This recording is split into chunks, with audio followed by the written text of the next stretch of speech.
గురూజీ 72 గంటల్లోనే ఫోన్ లోని అద్భుతమైన జ్యోతిష్య పరిష్కారం చూపిస్తారు. నమ్మండి, నమ్మకపోండి, ఇది నిజం. శ్మశాన కాళి రుద్ర చౌడీదేవి ఆరాధకులు నంబర్ 1 వశీకరణ స్పెషలిస్ట్ గురూజీ. మనిషి పుట్టుక నుండి చనిపోయే వరకు వచ్చే అన్ని క్లిష్టమైన సమస్యలకు పరిష్కారం ఇక్కడ లభిస్తుంది. విద్య, ఉద్యోగం, వ్యవహారం, స్త్రీ ప్రేమ, పెళ్లి, సంతానం, స్త్రీ పురుష వశీకరణం, భూవశం, భార్యాభర్తల కలహాలు, కోర్టు సమస్యలు, విడాకుల సమస్యలు, చేతబడి, అప్పుల బాధ, ఇంకా మీకు ఎలాంటి సమస్యలు ఉన్నా 72 గంటల్లోనే. భక్తిదేవరాయ వీక్షకులకి నమస్కారం. ఈరోజు శని గోచార ఫలితాలు, ముఖ్యంగా ఏ రాశుల మీద ప్రభావం ఉన్నది, అలాగే దేశ గోచారంలో కూడా శని యొక్క ప్రభావం ఎలా ఉంది అనేటువంటి వాటిని మనం చర్చించే ప్రయత్నం చేద్దాం. సాధారణంగా శని గ్రహము మందగ్రహమని మనం అంటూ ఉంటాం, మీకు కూడా తెలుసది. అయితే ఇక్కడ మాంద్యము అంటే మందగించడము అని అర్థం. అంటే ఇంకొక విధంగా మనం కాలపురుషాంగాల్లో చూసుకున్నట్టయితే, ఇప్పుడు ప్రస్తుత గోచారంలో మీనరాశిలో శని సంచారం, ఆయన యొక్క 3 దృష్టులు వరుసగా తృతీయం, సప్తమం, దశమం, ఇవి వృషభ రాశి మీద, కన్యరాశి మీద, ధనుర్రాశి మీద పడుతున్నాయి. అంటే శని తను ఉన్నటువంటి స్థానం నుంచి ఏ స్థానాలను చూస్తాడో ఆ స్థానాలకి భంగం కలిగేటువంటి అవకాశం ఉంటుంది. అంటే మనకి ఉదాహరణకి మనం వృషభం తీసుకుందాం. వృషభం 2వ భావం అనుకుందాం. 2వ భావం అంటే కుటుంబం ఉంటుంది, వాక్స్థానం ఉంటుంది, మనం తినేటువంటి ఆహారం నోట్లోకి వెళ్తుంది, అది కూడా 2వ భావమే. అలాగే మీకు ధరస్థానం కూడా 2వ భావమే. ఇవన్నీ కూడా గొంతు, అది కూడా 2వ భావమే. ఎప్పుడైతే శని యొక్క దృష్టి ఈ భావం మీద పడిందో, 2వ భావం మీద పడిందో, ఇవన్నిటి యొక్క ఏదైతే మనం అనుభూతిని పొందుతున్నామో అది తగ్గుతుంది, ఒక లెవెల్ కొంతవరకు తగ్గుతుంది. అలాగే భచక్రంలో షష్ఠమ రాశి అయినటువంటి కన్యారాశి, దీని మీద శని యొక్క దృష్టి ఉన్నప్పుడు మనం ఏ ఆహారాన్నైతే తీసుకోకూడదో, ఏ ఆహారం తీసుకుంటే మనకి బుద్ధి మందగించి పనిలో కూడా అలసత్వం వస్తుందో, అలాంటి రాశి అయినటువంటి కన్యరాశి మీద శని దృష్టి ఉండడం అంటే జీర్ణ ప్రక్రియ తగ్గిపోతుంది. ఉదాహరణకి చాలా సింపుల్ ఎగ్జాంపుల్ చెప్తాను. ఏమిటంటే, మనం మామూలుగా ఆంధ్ర ప్రాంతం కానీ తెలంగాణ ప్రాంతం కానీ మామూలు బియ్యం తీసుకుంటాం మనం. కానీ మీరు అటు ఉత్తరాది అంటే నార్దర్న్ ఇండియా కనుక వెళ్ళినట్లయితే బాసుమతి రైసే వాడతారు. మన హోటల్లో వెళ్తే సాధారణంగా సగం వండినటువంటి బియ్యాన్నే మనకు వడ్డిస్తారు. ఇప్పుడు నార్దర్న్ ఇండియాలోకి వెళ్ళినప్పుడు ఈ బాసుమతి రైసు సగం ఉడికి సగం ఉడక్క, అది తిన్నప్పుడు ఆటోమేటిక్ గా మీకు హెల్త్ చెడిపోతుంది. ఏమిటి? జీర్ణ ప్రక్రియ మందగిస్తుంది. అక్కడ మాంద్యుడి యొక్క శని యొక్క ప్రభావం కనబడుతుంది. సో ఈ విధంగా ధనుర్రాశి అంటే ధనస్సు అంటే నడుము వెనక భాగం, నడుము కింది భాగం, పిరుదులు, ఆ భాగం అంతా కూడా శని యొక్క దృష్టి. అంటే ఎవరికైతే షష్టమ భావానికి శని యొక్క సంబంధం ఉందో వీటికి సంబంధించినటువంటి రుగ్మతలు వస్తాయి అని చెప్పి మన శాస్త్రం చెప్తోంది. ఇప్పుడు ఇందాక మనం మాట్లాడుకున్న ఏళ్ళనాటి శని, దాని గోచారము, దాని ఫలితాలు అనేటువంటిది.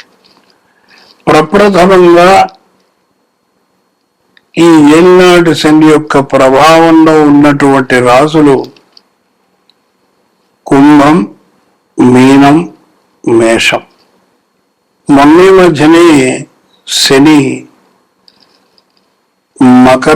కుంభాన్ని వదిలి మీనంలోకి వెళ్ళాడు. కుంభంలో ఉన్నంతసేపు కుంభరాశి వాళ్ళకి విపరీతమైనటువంటి ఆరోగ్య సమస్యలు, నడువుకు సంబంధించినటువంటి సమస్యలు, యూటరస్ కానీ లేకపోతే లేడీస్కి సంబంధించినటువంటి సమస్యలతో అనేక మంది బాధపడుతూ నాకు ఫోన్ చేసి దానికి పరిష్కార మార్గం అడగడం జరిగింది. అయితే ఇప్పుడు ప్రస్తుతం కుంభరాశిలోంచి మీనరాశిలోకి వచ్చి స్వనక్షత్రంలోనే ఉన్నాడంటే ఉత్తరాభాద్రంలోనే అతని యొక్క గోచారం జరుగుతూ ఉంది.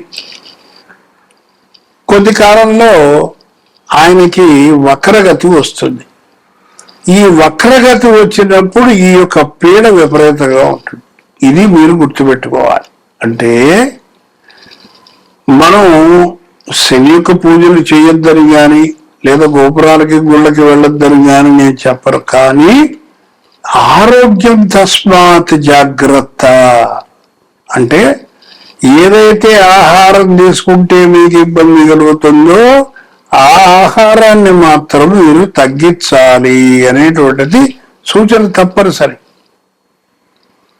అయితే మరి ఇక్కడ ఒక ప్రశ్న వస్తుంది. నాబోటి వాడు ఎవడో పెద్ద అంటాడు, ఏమండి మరి మాకు బుర్ర పనిచేయదని అని చెప్తారు కదా, ఎల్లాడి సెలవు వచ్చినప్పుడు అన్ని తప్పులు చేసేటువంటి అవకాశాలు ఉంటాయి కదా, మన యూట్యూబ్ ఛానల్లో చాలా మంది చెప్తున్నారు, మరి దీనికి ఏంటి అన్నప్పుడు ప్రతి సోమవారము శివాలయంలో మారేడు చెట్టు చుట్టూతా 5 ప్రదక్షిణాలు ఓం నమ శివాయ, ఓం నమ శివాయ, ఓం నమ శివాయ. అలాగే శనివారం నాడు రావి చెట్టు చుట్టూతా ఆంజనేయ స్వామి గుడిలో జై వీరాంజనేయ వీరాంజనేయ అనుకుంటూ ప్రదక్షిణాలు 5 చేసినట్టయితే ఫస్ట్ ఒక మండలం రోజుల తర్వాత, అంటే మనస్సు మీకు కొంచెం కంట్రోల్లోకి, మండలం అంటే 40 రోజులు. కొంతమందికి రాదండి, అంటే వాళ్ళకి శని పీరియడ్ జరుగుతూ ఉంటే, అంటే దశ కానీ దశ కంటే కూడా భుక్తి అంతరం జరుగుతూ ఉన్నట్టయితే వాళ్ళకి బాగా ఎఫెక్ట్ ఉంటుంది. కాబట్టి వాళ్ళు కంపల్సరిగా భుక్తి ఉన్నన్ని 2.5 సంవత్సరాలు 3.5 సంవత్సరాలు కంపల్సరిగా వాళ్ళు ఈ ప్రదర్శనలు చేయాలి. చేస్తే తప్పనిసరిగా మీకు రిలీఫ్ అనేటువంటిది కనబడుతుంది. ఇది స్వానుభవం. ఏదో పుస్తకాల్లో చదువు, గ్రంథాల్లో కాపీ కొట్టు చెప్పేది కాదు. ఇది 50 సంవత్సరాల అనుభవం మీ ముందరకు తీసుకొస్తున్నాను. ఇంకోటి, ఎప్పుడైతే మీకు ఏళ్ళనాటి శని యొక్క పీరియడ్ మొదలవుతుందో మీరు ఖర్చు పెట్టేటువంటి ప్రతి పైసా కూడా మీ సతీమణి యొక్క